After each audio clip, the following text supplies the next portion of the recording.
This is what 1 times 1 equaling 1 has got us. This inconsistency of our monies and our economy is sitting in the balance. And the rest of our future is sitting in the balance because our science has been stunted as a result of the problems in mathematics, because math asks for the basic laws of physics to break down in order for 1 times 1 to equal 1. So, before we move forward, I know the laws of multiplication. The reason why I can go against the laws of multiplication because of the name. It is a law. That means it's something that is universally true, like stopping at a red light. You may get a ticket if you go through a red light, but you also may not because it's just a law. And if there's no one there to enforce the law, then I can break it. But a rule is something different. A rule is like when you touch fire. When you touch fire, you're going to get burned. And that's just a rule of life. And this is why I call my book The Rule of 9, because the rule of 9 is a rule in mathematics and not a law. Now, how do you determine the rule of 9? Well, first you have to define the symbols in the equation. Are you working with a number or are you working with a symbol? See, the difference between a number and a symbol is that a number is something quantitative in value, a quantity, whereas a symbol is just a concept, an ideal, something subjective or something objective. The reason why we need to define the numbers in the equation is because when we do division, we define numbers all the time. So 4 divided by 2 equals 2, but 2 divided by 4 is 0.15. That is because we are following the order of operations. In multiplication, we ignore the order of operations, but I'm going to show you what happens when you start to define the symbols in the equation. So if you look down here, we have 2 times 4.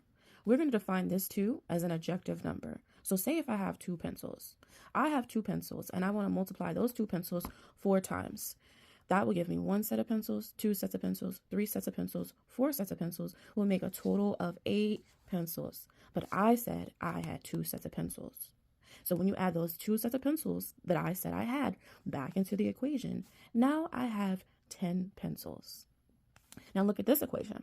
I said I have 4 sets of pencils. So I want to multiply that 4 set of pencils 2 times. So I have 1 set of pencils, I have 2 sets of pencils, and now I have 8 sets of pencils. But I said I have 4 sets of pencils because this 4 is an objective number. It's a set of pencils. So I add these sets of pencils back into the equation. Now I have 12 pencils.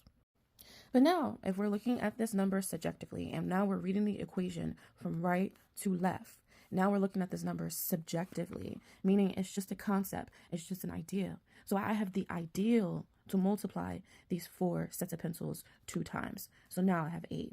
Now I have the ideal to multiply these 2 sets of pencils. So now I have 8 because these 2 numbers are subjective, where these 2 numbers are objective. So subjective is just your thought and intention. So the number to the right side of the equation will be the subjective number. The objective number is a fixed and defined number, something that we can apply to an object, like pencils or pairs of socks or like shoes.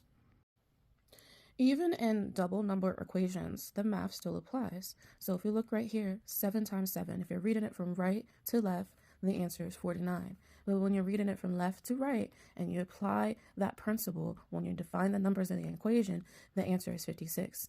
And notice the answer to 49 is a multiple of 7, but the answer 56 is now a multiple of 8. So when you define the numbers in the equation, do you see a pattern occur? Let's look at the 5 times table. To the left of the equation, all the answers are multiples of 5. To the right of the equation, all the answers are multiples of 6. The 8 times table. To the left of the equation, all the answers are multiples of 8. To the right of the equation, all the answers are multiples of 9. And since we are following that pattern, that means the 1 times table, to the left of the equation, all the answers are multiple of 1. To the right of the equation, all the answers are multiple of 2, which makes 1 times 1, 1 and 2. This is important because in physics, you see an exchange of energy happening. And when you put spirituality back into mathematics, meaning putting back the ideal that life can be infinite, you'll see a positive charge versus a negative charge, the energy behind the ideal, the action versus the reaction.